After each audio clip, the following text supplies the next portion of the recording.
Hello friends, स्वागत है आपका आपके अपने चैनल एचएससी स्टडी गाइड में। आज इस वीडियो में हम बात करने वाले हैं वर्क मैनेजमेंट सिस्टम के बारे में। तो आज हम यहाँ पर पेपर 2 के बारे में बात करेंगे जिसका नाम है परमिट टू वर्क। तो दोस्तों, वीडियो स्टार्ट करने से पहले मैं आपको बता दूं कि वर्क मैनेजमेंट सिस्टम का जो पेपर 1 है, जो आता है वर्क मैनेजमेंट सिस्टम फ्रेमवर्क, तो उसके बारे में मैंने ऑलरेडी वीडियो बनाया है। तो अगर आपने वो वीडियो नहीं देखा है तो उसका जो लिंक है वो नीचे डिस्क्रिप्शन में दे दिया है, आप जाकर उसको देख सकते हो। तो चलिए वीडियो को स्टार्ट करते हैं। तो सबसे पहले जानते हैं कि वर्क मैनेजमेंट सिस्टम के 5 की एलिमेंट्स यानी कि स्टैंडर्ड्स क्या है। तो उसमें सबसे पहले आता है परमिट टू वर्क, फिर उसके बाद है जॉब सेफ्टी एनालिसिस, फिर उसके बाद आता है एनर्जी आइसोलेशन, फिर उसके बाद है temporary defeat of HSC critical equipment and system, और फिर उसके बाद आता है साइमल्टेनियस ऑपरेशंस। तो ये जो है ये 5 की एलिमेंट्स है वर्क मैनेजमेंट सिस्टम के। चलिए अब जानते हैं रोल्स एंड रिस्पॉन्सिबिलिटीज के बारे में। तो एसेट अप्रूवल अथॉरिटी जो है उनका काम है परमिट का अप्रूवल देना। फिर उसके बाद है एरिया अथॉरिटी जो परमिट को ऑथराइजेशन करते हैं। फिर उसके बाद है परमिट इशूअर जो परमिट को इशू करते हैं। फिर उसके बाद है परफॉर्मिंग अथॉरिटी जो परमिट की रिक्वेस्ट और क्लोजर करते हैं।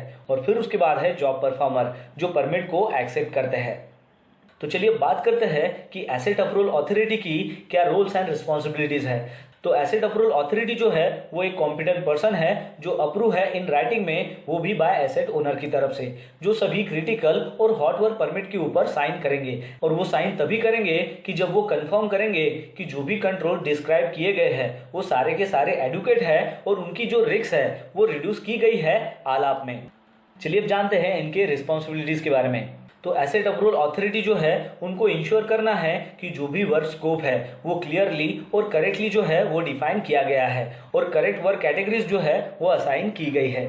फिर उसके बाद है कि उनको जेएसए को रिव्यू करना है और साथ ही में उनको ये इंश्योर करना है कि जो भी पोटेंशियल हजार्ड्स है, प्रिकॉशंस है, कंडीशंस है या फिर कंट्रोल्स है वो सारे के सारे डिफाइन किए गए हैं और वो मीट करते हैं आलाप को। फिर उसके बाद है कि उनको ये आइडेंटिफाई करना है कि जो भी प्लान वर्क साइट प्रिपरेशंस है वो एडुकेट है कि नहीं है, वो भी उनको देखना है। फिर उसके बाद है कि उनको ये एसेस करना है कि जो भी प्रोपोज सुपरविजन लेवल्स है वो एडुकेट है कि नहीं है, वो भी उनको देखना है। फिर उसके बाद है कि उनको चेक करना है साइमल्टेनियस जो ऑपरेशंस मैनेजमेंट है उनको भी। फिर उसके बाद है कि स्टैंडर्ड के आउटसाइड में जो भी डेविएशंस है उनको भी मैनेजमेंट करना इनका काम है। फिर उसके बाद है कि टेम्पररी डिफीट्स जैसे रिक्वायर्ड है उसको भी अप्रूव देने की जिम्मेदारी जो है वो इनकी होती है। दोस्तों, आपको एक बात यहाँ पर ध्यान में रखनी है कि एसेट अप्रूवल जो अथॉरिटी है वो एक लेवल ऊपर होता है एरिया अथॉरिटी से। चलिए बात करते हैं कि एरिया अथॉरिटी की क्या रोल्स एंड रिस्पॉन्सिबिलिटीज है। तो एरिया अथॉरिटी जो है वो रिस्पॉन्सिबल है परमिट के ऑथराइजेशन के लिए और उनको ये कंफर्म करना है कि प्री रिक्वेस्ट साइड जो भी कंट्रोल्स है वो वहां पर प्लेस में है और वो जो है वो वहां पर इफेक्टिव प्रूव की गई है। इसके अलावा एरिया अथॉरिटी जो है वो रिस्पॉन्सिबल है रिवैलिडेशन के मैनेजिंग के लिए, सस्पेंशन के लिए और क्लोजर के लिए। चलिए बात करते हैं कि इनकी क्या जिम्मेदारी है। तो सबसे पहले जानते हैं कि परमिट के ऑथराइजेशन से पहले इनकी क्या जिम्मेदारी है। तो इसमें सबसे पहले है कि जो भी स्कोप ऑफ वर्क वहां पर डिस्क्राइब किया गया है तो उसके लिए जो भी परमिट की इंफॉर्मेशन है और जेसे है वो बराबर है कि नहीं है वो चेक करने की जिम्मेदारी इनकी है।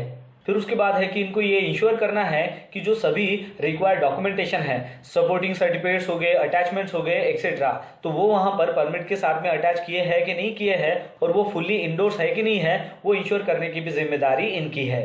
फिर उसके बाद है कि क्रिटिकल और हॉट वर्क के लिए उनको वेरीफाई करना है जैसे के कंटेंट को और उसके इफेक्टिव इम्प्लीमेंटेशन को, और वो भी प्री रिक्वेसाइड कंट्रोल्स के लिए। फिर उसके बाद है कि जनरल वर्क के लिए जो जेएसए का जो कंटेंट है उसको रिव्यू करना है और साथ ही में आलाप के लिए उसका जो अप्रूवल है वो प्रोवाइड कराना है। फिर उसके बाद है कि उनको साइमल्टेनियस जो ऑपरेशंस है उनको मैनेज करना है और साथ ही में उनको ये इंश्योर करना है कि जो भी कम्युनिकेशन प्रोटोकॉल है वो वहां पर डिफाइन किया गया है। फिर उसके बाद है कि उनको आइसोलेशन और डी आइसोलेशन प्लान का जो स्कोप है उसको रिव्यू करना है, वेरीफाई करना है और अप्रूव करना है और साथ ही में उनको ये इंश्योर करना है कि जो सीक्वेंस है आइसोलेशन का वो वहां पर करेक्ट है। फिर उसके बाद है कि उनको ये आइडेंटिफाई करना है कि आइसोलेशन के लिए वहां पर इंडिपेंडेंट वेरिफिकेशन की जरूरत है क्या। फिर उसके बाद है कि उनको ये कंफर्म करना है कि सभी जो आइसोलेशन है वो वहां पर प्लेस किए गए हैं और वो वहां पर इफेक्टिव है, और उसके बाद उनको आइसोलेशन सर्टिफिकेट के ऊपर साइन करना है। और इसके अलावा अगर टेम्पररी डिफीट की अगर वहां पर रिक्वायर्ड है तो उसका भी अप्रूव उनको देना है। अब देखते हैं कि परमिट ऑथराइजेशन के लिए इनकी क्या जिम्मेदारी है। तो एरिया अथॉरिटी को जो है परमिट की वैलिडिटी का टाइम ड्यूरेशन क्या है वो वहां पर स्पेसिफाई करना है। फिर उसके बाद है कि एरिया अथॉरिटी ने इंस्ट्रक्शन जो है वो प्रोवाइड कराना है कि आपको जो है काम को स्टार्ट नहीं करना है जब तक आपको फॉर्मल क्लियरेंस नहीं मिल जाता है परमिट इश्यूअर की तरफ से। फिर उसके बाद है कि वर्क एक्टिविटी की वजह से जो भी पार्टीज अफेक्टेड होगी तो उनको इन्फॉर्म भी करना है। अब देखते हैं कि पोस्ट परमिट ऑथराइजेशन के लिए क्या जिम्मेदारी है। तो इसमें है कि ज़रूरत हो तो वो परमिट को रिवैलिडेट कर सकते हैं, सस्पेंड कर सकते हैं या फिर परमिट को क्लोज भी कर सकते हैं। फिर उसके बाद है कि सभी जो PTWs है वो डिपेंडेंट है आइसोलेशन सर्टिफिकेट के ऊपर। तो यहाँ पर कंफर्म करना है कि डी आइसोलेट का जो डिसीजन है उसके पहले में उसके पास जो है IC सर्टिफिकेट होना बहुत ही ज़रूरी है। फिर उसके बाद है कि वो ऑथराइज है सैंक्शन टू टेस्ट के लिए। फिर उसके बाद है कि वो ऑथराइज है डी आइसोलेशन के लिए। और फिर उसके बाद है कि आइसोलेशन जो सर्टिफिकेट है उसको वो क्लोज भी कर सकते हैं। चलिए अब जानते हैं कि परमिट इश्यूअर की क्या रोल्स एंड रिस्पॉन्सिबिलिटीज है। तो परमिट इश्यूअर जो है वो रिस्पॉन्सिबल है फील्ड ऑपरेशन के लिए या फिर जो एसेट का स्पेसिफिक वर्क लोकेशन है उसके लिए। और उसमें आता है कि एसेट एरिया में जो सभी पर्सन्स वहां पर काम कर रहे हैं तो उनकी जो सेफ्टी की जिम्मेदारी है वो परमिट इश्यूअर की होती है। चलिए अब जानते हैं कि परमिट इश्यूअर की क्या जिम्मेदारी है। तो सबसे पहला पॉइंट है कि उनके अंडर में जो भी सिचुएशनल साइट सेफ्टी हजार्ड्स आते हैं उनको चेक करना है। फिर उसके बाद है कि उनको ये कंफर्म करना है कि लोकल साइट जो प्रिपरेशंस है जो स्पेसिफाई की गई है परमिट के ऊपर वो उस प्लेस में वहां पर विजिबल है। फिर उसके बाद है कि उनको डिस्कस करना है जेपी के साथ में कि नेचर ऑफ वर्क क्या है उस करंट शिप पीरियड में। फिर उसके बाद है कि उनको ये कंफर्म करना है कि जो भी काम करने वाली टीम है उनको फुल्ली इन्फॉर्म किया गया है और वो भी वर्क एरिया के नेसेसरी प्रिकॉशंस के बारे में, जिसमें आता है इमरजेंसी रिस्पॉन्स मेजर्स और सेफ इवैक्यूएशन प्रोटोकॉल। फिर उसके बाद है कि काम करने से पहले और काम करने के दौरान उनको ये इंश्योर करना है कि सभी जो एटमॉस्फेरिक टेस्ट है वहां पर हो रही है और उनका जो लेवल्स है वो वहां पर रिकॉर्डेड किया जा रहा है और वो जो है वहां पर काम करने के लिए सेफ है। फिर उसके बाद है कि उनको काम करने के लिए क्लियरेंस वहां पर प्रोवाइड कराना है। फिर उसके बाद है कि उनके शिप में जो भी वर्क एक्टिविटीज वहां पर हो रही है वो सेफ कंडक्ट हो रही है वो भी उनको मेंटेन करके रखना है। फिर उसके बाद है कि उनको ये इंश्योर करना है कि जो सभी इंफॉर्मेशन है जो रिलेटेड है वर्क एक्टिविटीज के स्टेटस के बारे में और वो भी उनकी जिम्मेदारी वाले एरिया में, तो वो जो है वो फुल्ली रिकॉर्डेड होनी चाहिए शिप लॉग्स में और साथ ही में उसका जो हैंड ओवर डॉक्यूमेंटेशन है वो भी वहां पर रिकॉर्डेड करना है। चलिए बात करते हैं कि परफॉर्मिंग अथॉरिटी की क्या रोल्स एंड रिस्पॉन्सिबिलिटीज हैं। तो परफॉर्मिंग अथॉरिटी जो है वो एक कॉम्पिटेंट पर्सन है और वो भी PTW सिस्टम के अंदर। वो जो है वो एम्प्लॉय हो सकता है या फिर अगर एप्लीकेबल हो तो वो कॉन्ट्रैक्टर भी हो सकता है, जिसको असाइन किया गया रहेगा परमिट के रिक्वेस्ट के लिए और साथ ही में वो जॉब परफॉर्मर को सुपरवाइज भी करेगा। चलिए अब जानते हैं कि इनकी क्या जिम्मेदारी है। तो सबसे पहले जानते हैं कि परमिट रिक्वेस्ट के लिए इनकी क्या जिम्मेदारी है। तो इसमें सबसे पहला है कि उनको प्रोवाइड कराना है क्लियर और एडुकेट जो डिस्क्रिप्शन ऑफ वर्क है जो वहां पर कैरिड आउट होगा वो भी सफिशिएंट डिटेल के साथ में। फिर उसके बाद है कि उनको ये इंश्योर करना है कि PTW जो रिक्वेस्ट है वो कंप्लीट है और साथ ही में जो JSA है वो अप टू डेट है जो कवर करेगा सभी वर्क स्कोप को। फिर उसके बाद है कि वो डिक्लेयर करेगा कि जॉब परफॉर्मर की जो कॉम्पिटेंसी है वो आइडेंटिफाई करेगा वर्क एक्टिविटी के लिए। चलिए अब जानते हैं कि काम के दौरान इनकी क्या जिम्मेदारी है। तो इसमें है कि एरिया अथॉरिटी ने अगर परमिट फॉर्म के ऊपर ये स्पेसिफाई किया है कि परफॉर्मिंग जो अथॉरिटी है वो वर्क साइट के ऊपर प्रेजेंस रहना जरूरी है, तो उनको जो है वहां पर वर्क साइट पर रहना है और साथ ही में जो TBT फॉर्म है उसके ऊपर साइन करना है ताकि ये रिकॉर्ड रह सके कि वो वर्क साइट पर प्रेजेंस थे। चलिए अब जानते हैं कि परमिट क्लोजर के लिए क्या जिम्मेदारी है। तो इसमें है कि परफॉर्मिंग अथॉरिटी को ये कंफर्म करना है जेपी के साथ में कि वर्क साइट कंडीशंस क्या है, वर्क क्या है और इक्विपमेंट स्टेटस क्या है। फिर उसके बाद है कि उनको परमिट क्लोजर के लिए रिक्वेस्ट करनी है। फिर उसके बाद है कि अगर काम कंप्लीटेड नहीं है तो उसके लिए उनको रीजन प्रोवाइड करना है। चलिए अब जानते हैं कि जॉब परफॉर्मर की क्या रोल्स एंड रिस्पॉन्सिबिलिटीज है।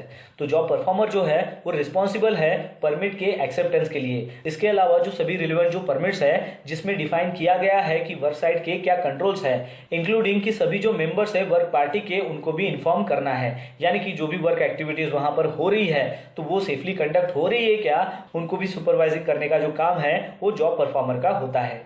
चलिए अब जानते हैं कि काम शुरू करने से पहले जॉब परफॉर्मर की क्या जिम्मेदारी होती है। तो इसमें है कि काम की शुरुआत होने से पहले या फिर परफॉर्म होने से पहले उनको वर्क साइट पर जो है वो इमीडिएटली वहां पर रहना है और परमिट इश्यूअर के साथ में साइट पर जो भी सिचुएशनल हजार्ड है वहां पर उसको चेक करना है, वर्क पार्टी क्या है और इक्विपमेंट्स क्या है उनको चेक करना है। फिर उसके बाद है कि परमिट इश्यूअर की तरफ से जो भी डायरेक्शंस आते हैं रिगार्डिंग जो भी काम है उसके क्लियरेंस के बारे में या फिर काम को सस्पेंड करने की जो भी इंफॉर्मेशंस हो या फिर काम को स्टॉप करने की जो भी इंफॉर्मेशंस हो तो उनको जो है वो उनको फॉलो करना है। चलिए अब जानते हैं कि हर एक जो शिफ्ट है उसके एंड में या फिर काम खत्म होने के बाद उनकी क्या जिम्मेदारी है।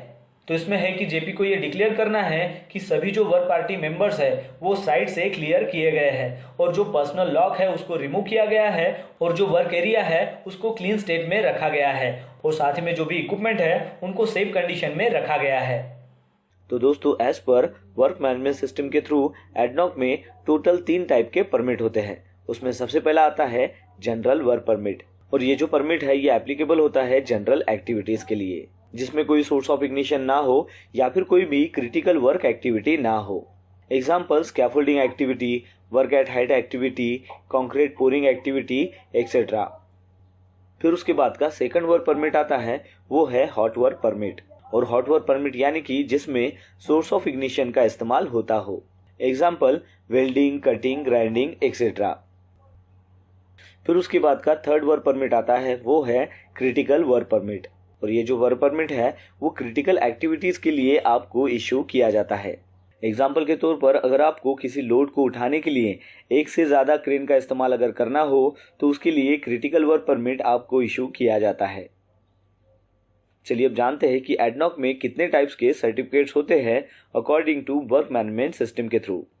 तो सबसे पहला सर्टिफिकेट आता है कन्फाइंड स्पेस एंट्री सर्टिफिकेट, यानी कि अगर आपको कन्फाइंड स्पेस में काम करना हो तो उसके लिए आपको हॉट वर्क परमिट के साथ में कन्फाइंड स्पेस एंट्री सर्टिफिकेट आपके पास होना बहुत ही ज़रूरी है।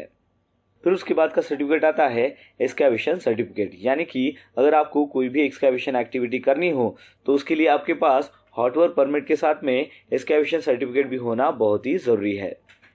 फिर उसके बाद का सर्टिफिकेट आता है vehicle and machine entry certificate और ये जो सर्टिफिकेट्स है ये आपको जो भी ऑपरेटिंग इक्विपमेंट्स है जिसमें कंबशन इंजन है जैसे कि फोर्कलिफ्ट ट्रक हो गया, जनरेटर हो गया या फिर कंप्रेसर हो गया, तो उसको अगर आपको जो भी हजार्डस एरिया है उसमें अगर काम करना है तो उसके लिए आपको व्हीकल और मशीन एंट्री सर्टिफिकेट लेना बहुत ही ज़रूरी है। फिर उसके बाद का सर्टिफिकेट आता है डाइविंग सर्टिफिकेट और ये जो सर्टिफिकेट है जो ऑफशोर में डाइविंग का काम करते हैं उनके लिए इशू किया जाता है। फिर उसके बाद का सर्टिफिकेट आता है आयोनाइजिंग रेडिएशन सर्टिफिकेट, यानी कि रेडियोग्राफी का अगर आपको कोई भी अगर काम करना हो तो उसके लिए आपके पास हॉट वर्क परमिट होना चाहिए और उसके साथ ही साथ आपके पास आयोनाइजिंग रेडिएशन सर्टिफिकेट भी होना चाहिए। फिर उसके बाद आता है एटमॉस्फेरिक टेस्ट रिकॉर्ड फॉर्म और ये जो सर्टिफिकेट है ये इसलिए इशू किया जाता है ताकि जो भी हार्मफुल वेपर्स हो उसका कॉन्सेंट्रेशन क्या है या फिर वहाँ पर जो भी ऑक्सीजन कंटेंट है उसकी एडिक्वेसी क्या है या फिर काम के वक्त जो भी पीरियोडिक या फिर कंटिन्यूअस एटमॉस्फेरिक टेस्टिंग वहाँ पर क्या है उसको रिकॉर्ड करने के लिए ये सर्टिफिकेट इशू किया जाता है।